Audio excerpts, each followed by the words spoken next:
Welcome to the Education Matrix channel. This is a special report on update news from Iraq. I want to give you guys a heads up. On August the 20th, the Iraqi Prime Minister will visit the U.S. to meet President Trump on August the 20th. Now, this is an official visit, and it is to talk about bilateral ties and cooperation in various fields. Now, most of us are hoping for a conversation on the Iraqi dinar revalue float or whatever it is that it's going to do. We are not sure exactly how the conversation will go. However, you should know that there are some other items on the agenda that are probably a little bit more important or pressing to the Iraqi Prime Minister. And one of those items may be that his country is suffering greatly from COVID-19, and they have an enormous amount of new cases each day. Not to mention that there is an overall economic problem within the country that they want to resolve as quickly as possible.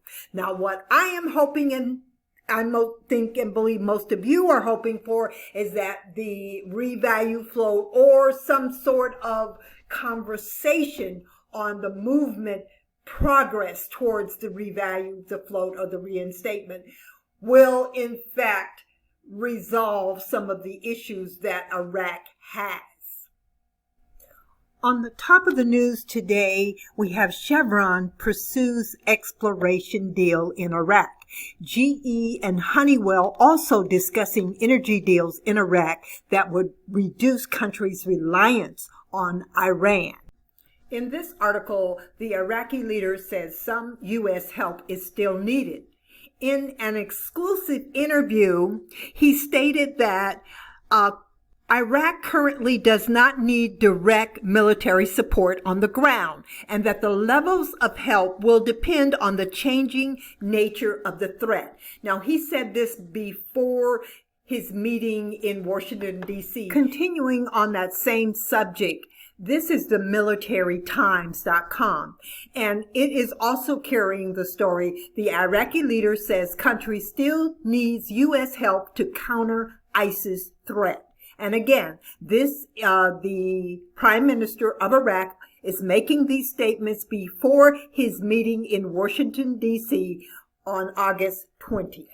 Now, I found this article very, very interesting. If you're wondering how Iran makes its money, this is one of the ways. They have sold over $153 million worth of exports in sweets, biscuits, chocolate, pastries, and they sold all of this basically to, let me get it right here.